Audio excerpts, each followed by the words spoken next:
Everyone has a story. They just don't always have a place to share it.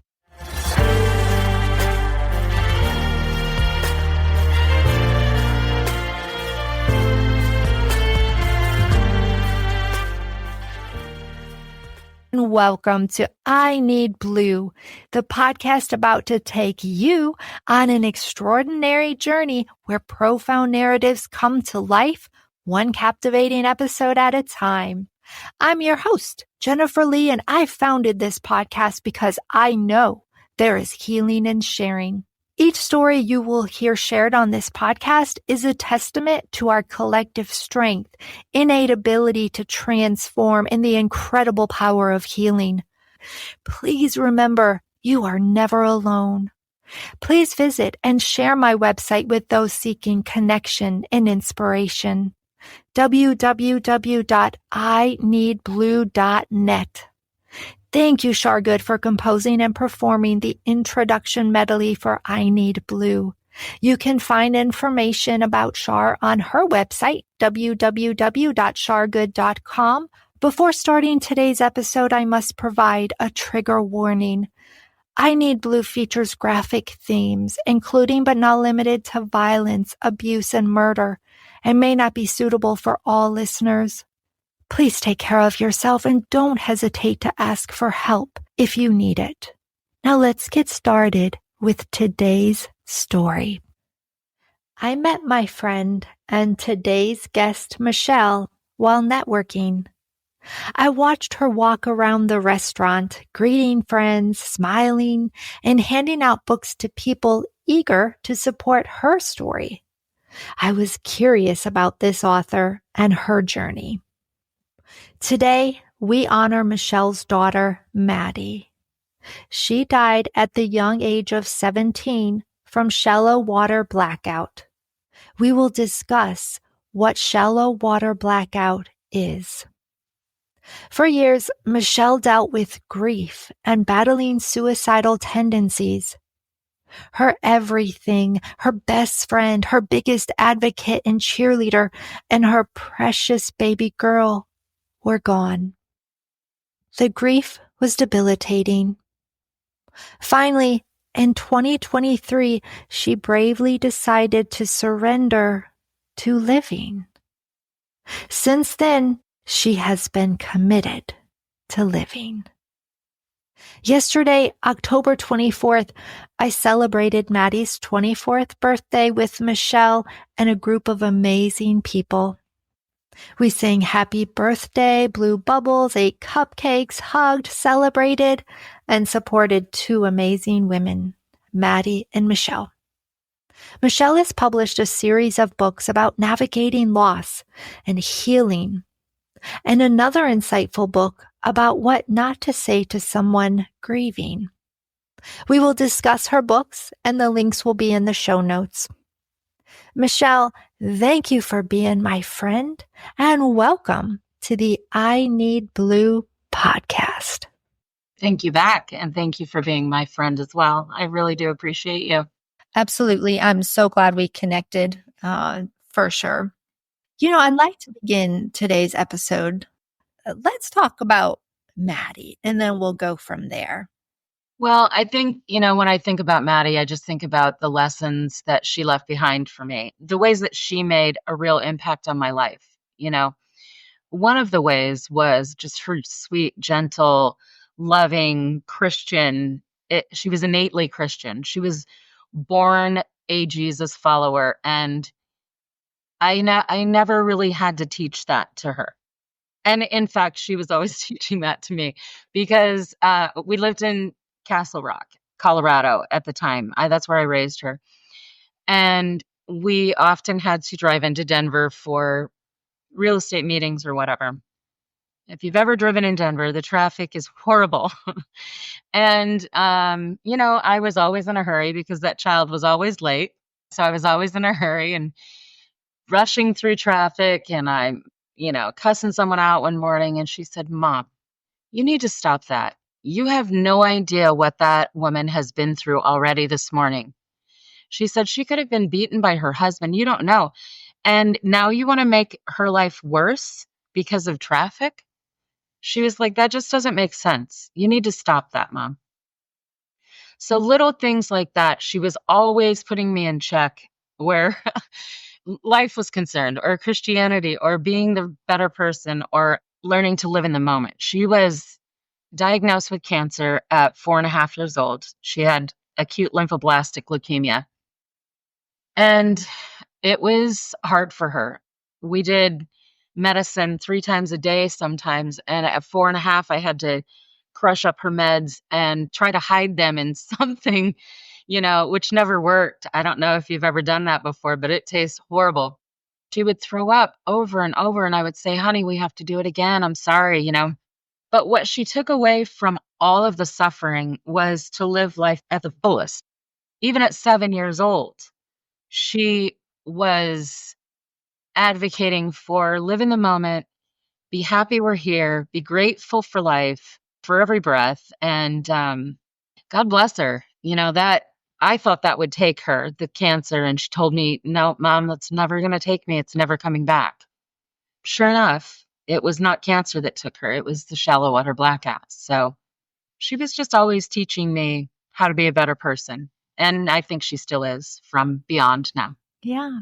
It sounds like when she said to you, I know I'm going to beat this cancer, that she had some intuitive ways about her. For sure. Yeah, it very much seems so. And even at the end of her life, because at the end of her life, she came to me and said, Mom, I want to drop out of school. I want to move to California and I want to become famous. I want to be a model and I want to be a YouTuber and I want to have my own fashion line. And I said, okay, let's go. There was something innately in both of us that knew we had to go to California then. And she died only 17 days after we got there. Wow. So it was family night at the pool. And I had barbecued some steaks and we were eating and they were swimming. And her and her friends were seeing who could swim the farthest underwater and, hold their breath the longest. She never made it to the other side. The problem with shallow water blackout is you don't realize that someone's struggling. You look over at them and you're like, what are they doing over there? Because they're just on the bottom of the pool. It looks like they're looking at something or they're just holding their breath or they're whatever. It doesn't look like there's a struggle going on. And it's very hard to determine that they're in trouble. And the problem with that is that you only have 2.5 minutes when you're drowning from shallow water blackout because you've expended all of your oxygen. You don't have any on board. And then your body's first reaction once you pass out is to breathe in, and you've got 2 lungs full of water. And that's why you sink like a rock. It's like I said, 2.5 minutes before you're brain dead. That is why it is a 96% fatality rate, because you don't know it's happening and you don't have any time. 2.5 minutes is nothing. So I cannot imagine the moments following when you realize there's something wrong. Well, to be honest, I was in the hot tub with my step grandson and his dad, my stepson, and Maddisyn's boyfriend were in the pool with her. They started yelling, Mom, Mom, come quick, it's real, it's real. And they were pulling her out of the pool. So by the time I got to her, I could feel her above me. And it was the weirdest feeling I've ever had in my life. It was like the closest to heaven you can imagine being. It was very peaceful. It was all knowing. It was just really bizarre. And I really haven't, I don't think I've ever had any experience that like that since then or before then. But I could feel her and I knew she was gone and I knew she was in heaven and I knew she wasn't coming back. I knew it was over, but there was like the most peaceful feeling that I've ever had in my life at that moment. That soon left. Panic set in immediately. But I kept telling them, she's gone. And her boyfriend kept saying, no, she's gurgling. And I said, I know, honey, she's gone. No, no, no, she's breathing. She's breathing. And I'm like, honey, that's not breathing. She's just aspirating now. And they tried to resuscitate her, which, by the way, is the most horrible thing you'll ever see in your life. over an hour. They beat up her body, and it was horrible to watch. That's where my PTSD came from, I think. Yeah. I have a question. When you said kind of felt her, that she was in heaven above you, do you feel like a part of your spirit went with her that day? Absolutely. Yeah. Absolutely. Part of my soul, a part of my heart, part of my whole being. The connection. So when you say they tried to resuscitate her for an hour, was that you called 911, or was that? Yeah. Yeah, we called 911, and that's another thing, like, I could hear the sirens coming because we were near the highway, and the hospital was only about a mile or so away, I don't know, a few miles. Like, I could hear them for at least a mile, coming. And so, since then, I have triggers from sirens too because I could hear them, but I knew it was not gonna they weren't gonna make it in time. So then they tried to resuscitate by the pool for a while, and then, of course, transported her to the hospital where we all went. And I had told her when she had cancer that I would never, ever leave her in the hospital. I would never leave her side. She was inpatient a number of times, and I never left the hospital without her. And that was another thing that hit me hard, was having to leave that hospital without her. Yeah, it was a promise broken, you know. Not one I could do anything about, but it was a promise broken. You know, I want to ask you this because from your perspective, it was a promise broken. But what if to Maddie it was a promise kept? Yeah, I can see that. And thank you for saying that. Of course, it's just and it popped in my head. Maybe Maddie's talking. I'd have whispered in your ear. I truly think that's how she feels about it. Thank you for saying that. I think I needed that. Of course, of course. And I'm going to tell you to lean into that in your moments of feeling like you didn't do everything you could. Maddie says, "No, you did, Mom." So I think it's important you know that. And you can call me anytime, and I'll remind you. Thank I appreciate that.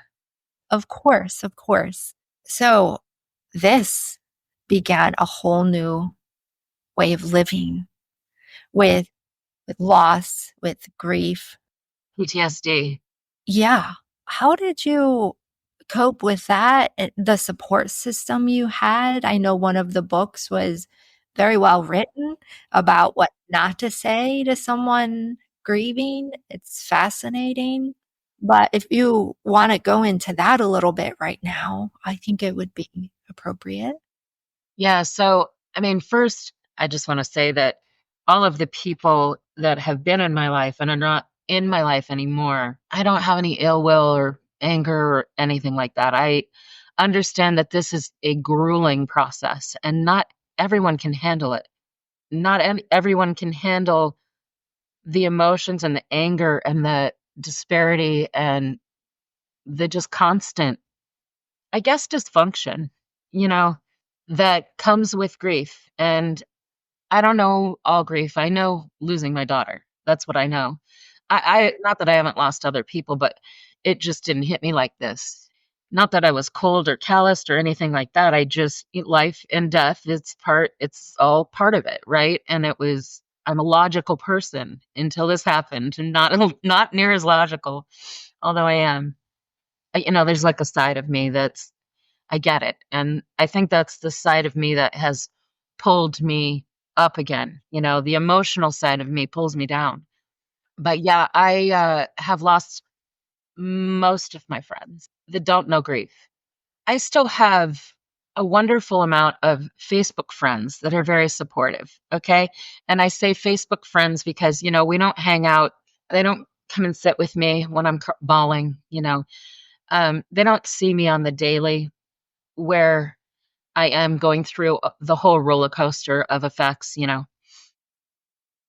But for other people, I know that it's exhausting for me to be in my mind and my body, but I know it's also exhausting for the people around me. And so my first book, can I say the name or no? Yeah, I know. Please do. Please do. My first book, Please Don't Say That Shit, and it is SH asterisk T, so you have to look it up that way, was really designed for other people.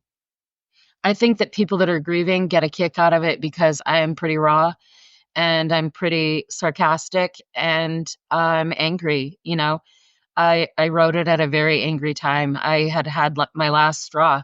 Some people that live next door to Maddie and I for 10 years came through Vero Beach, and I was telling them my grief journey, and he got, I don't know if he just wanted to comfort me or he got uncomfortable or whatever, but he said, she'd want you to be happy, Michelle. And I said, Stan, she doesn't get a vote. She doesn't get a vote. She's in heaven. She's happy. She's fine. I have a mess to deal with. Not only did this open up pain from Maddisyn dying, but it opened up pain from my childhood that I had stuffed down so far. I didn't know that it existed anymore. I thought I'd already processed it. I thought I'd already forgiven. I thought I'd already moved on. That layer of onion was gone. And it really wasn't. So I had what's called CPTSD also, which is it's complex, it's chronic, it's from years of being traumatized over and over and over. That's something I'd never even heard that term before. But obviously, it makes sense that it exists, right? So, with all of this coming up and the amount of anger was just overwhelming. And I mean, I don't like to be around angry people either. I really don't. But I was one of them.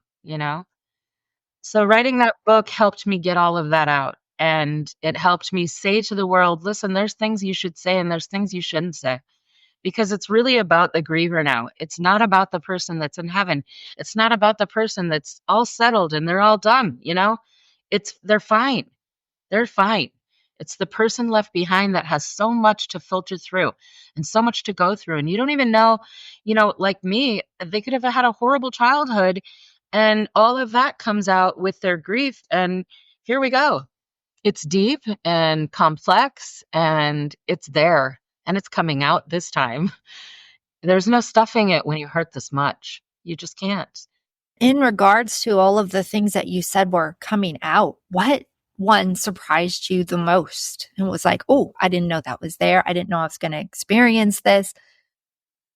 The suicidal stuff, wanting to die. I'd never been that person. And honestly, I had judged people that were suicidal and I thought it was selfish and wrong. And I think that's one of my bigger lessons too, is to not judge people anymore. Just, you don't know what they're going through.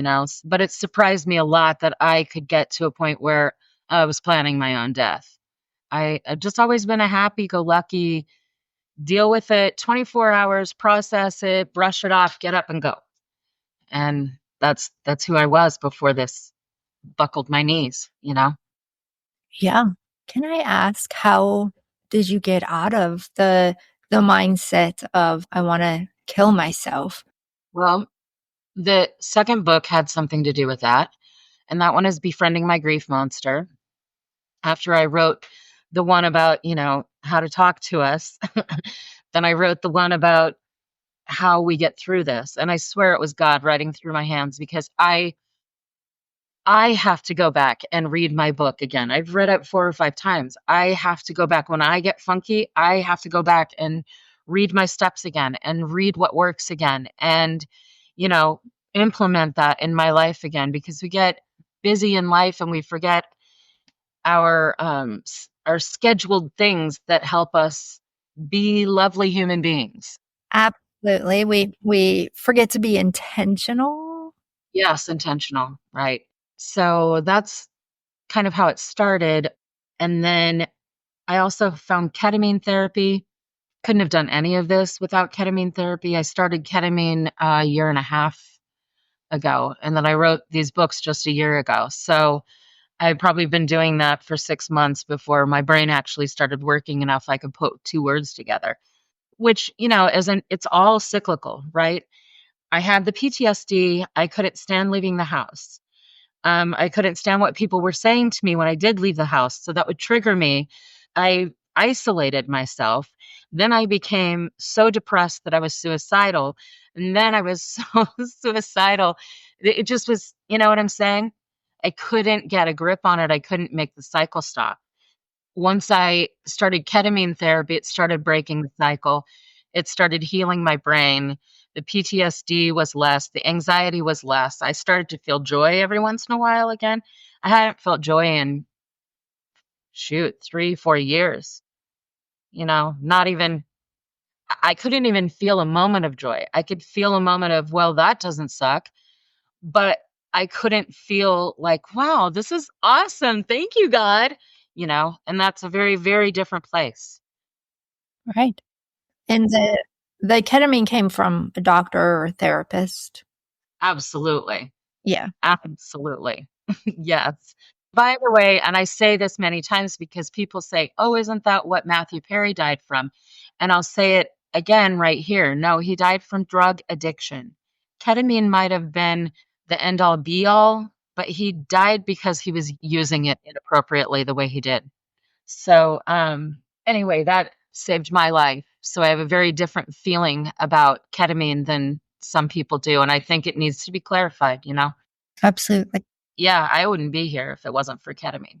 And ketamine, it's something that when I feel like the dark cloud, the doom is coming, I can do a ketamine therapy session and journal about it. Another thing you want to do is be very intentional with what you're trying to heal and what you're trying to do, where you're trying to go in your brain and the outcome that you want. It's a lot of work and it's hard work. It's a lot of deep diving into your soul and your background and your history and your upbringing. So, yeah.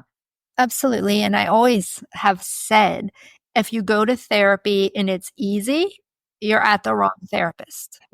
That's right. Yeah. And, to be honest, I did have traditional therapy for a while and it helped. It was okay. It was traditional therapy. I also did EMDR therapy, eye movement desensitization and reprogramming. I don't know that it helped this time. It was online over the computer, like, a Zoom call almost or whatever the doctors do. And so maybe that was part of why it didn't work as well because I wasn't actually with her in the room. I don't know, but nothing helped me like ketamine therapy. So, and ketamine therapy literally did 10 years worth of therapy in like 10 months. Yeah. Hmm. I've never tried it, so I can't give a personal testimony on that. But you know what I appreciate about your insight as that part of the platform of my podcast is to provide resources because talk therapy isn't going to work for everyone. Like you said, the EMDR is not going to work for everyone. So I enjoy people that come on and share what has worked for them.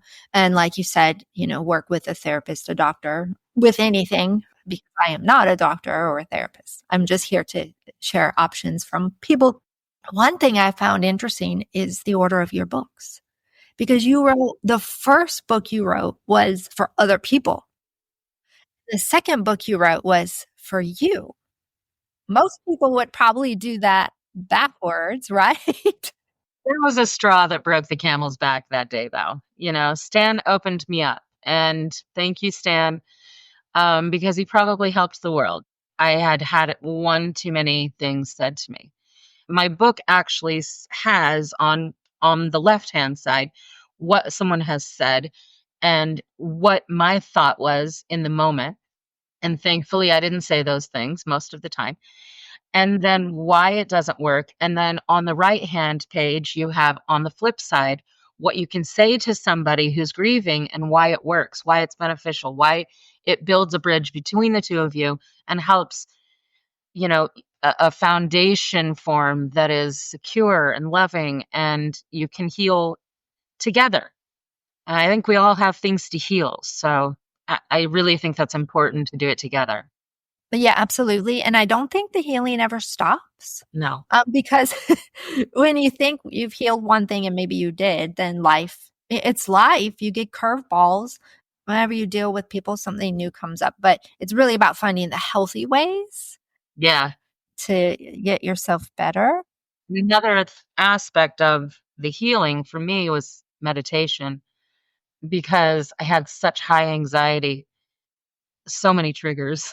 Oh my gosh, so many triggers. And there's sirens around us all the time. I mean, I would hear them at my house and feel like they were coming to my house for miles, Just one of my huge triggers is there's many. So I would felt like I was triggered all the time. So meditation is huge. And I found this guy, Dr. Joe Dispenza. He's amazing. And he talks about healing ourselves on a natural soul kind of level through meditation and the way we speak to ourselves and reprogramming our brains, self-talk and all of that. I mean, it's so important.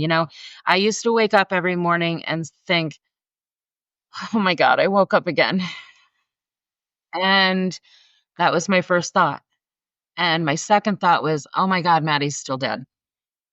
Then I'd be like, okay, well, I just have to get through one more day.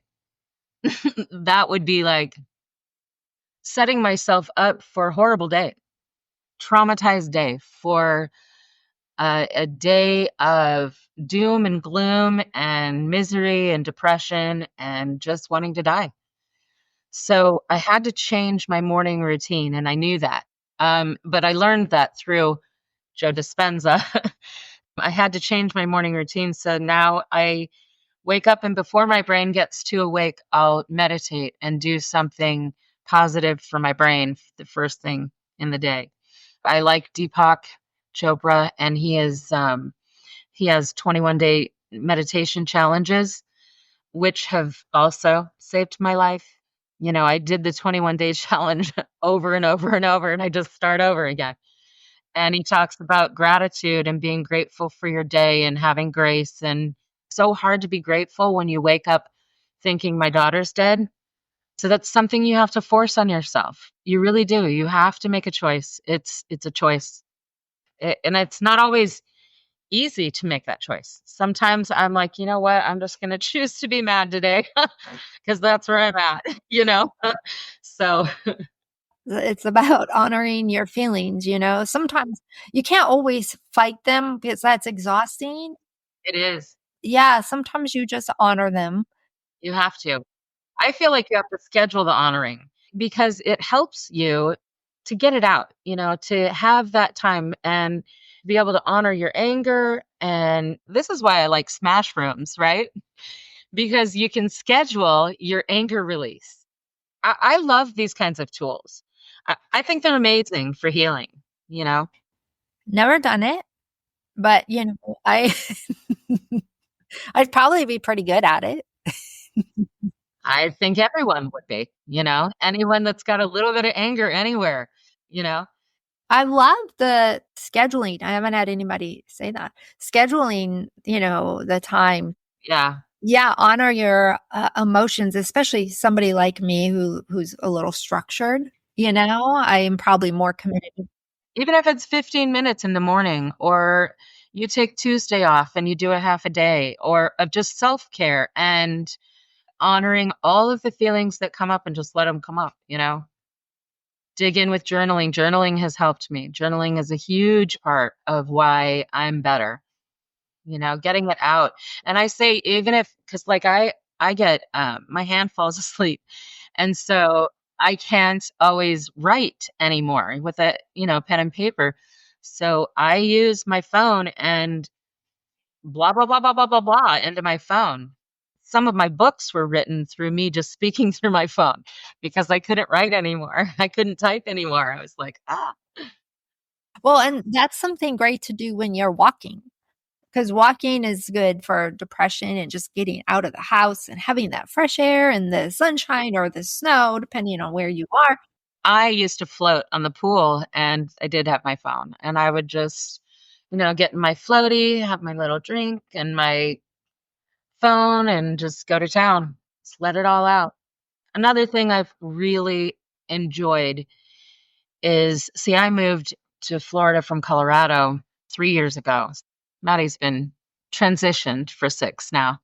So I was pretty deep in my depression that first year, but the pool and the floating, oh my gosh, it helped me so much. And ironically, I mean, she drowned. So it was really weird.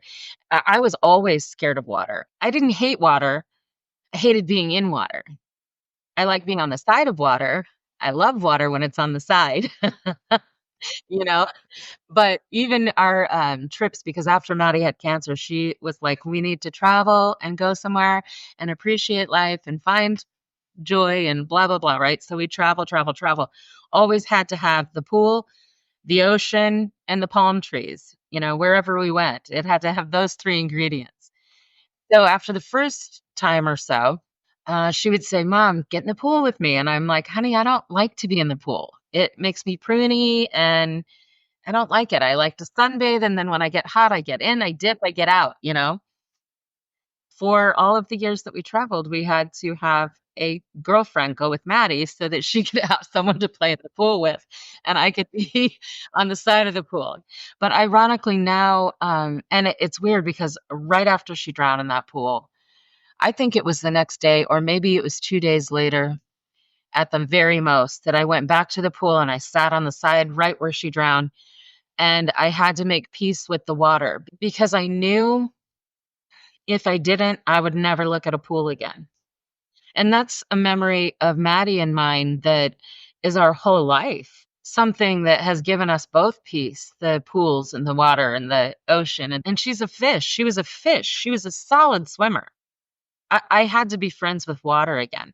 And now I can soak in water for hours and hours, and the pruning never bothers me. I don't even know if I prune anymore. I don't even pay attention. I mean, it's really crazy how that changed for me completely. Yeah. And that's amazing because some people like that is such a trigger to go back to where they had passed away and you were able to make friends with it. I really love the way that you put that. It's great. Let's talk a little bit about the shallow water drowning. I had never heard of it. Yeah, me either. So basically, your body gets confused, your brain gets confused. Typically, when your oxygen level decreases, your carbon dioxide level increases, and that's what triggers your brain to say, hey, it's time to breathe. Well, and I don't know the scientific explanation of this. For some reason, the confusion happens, and as your oxygen level decreases, your carbon dioxide level keeps going down too. Okay, so you don't ever get that message to breathe, and that's what makes you pass out. I really highly recommend doing the research yourself because I understand it to some degree, but it's like me trying to, I don't know, speak German. You know what I mean? I don't know German. So please do the research and look for how to see the signs so that you know if it's happening in your pool, if it's happening to your child. That's really important to know the signs and then what to do as soon as you see them. Because, like I said earlier, you only have 2.5 minutes before they're brain dead.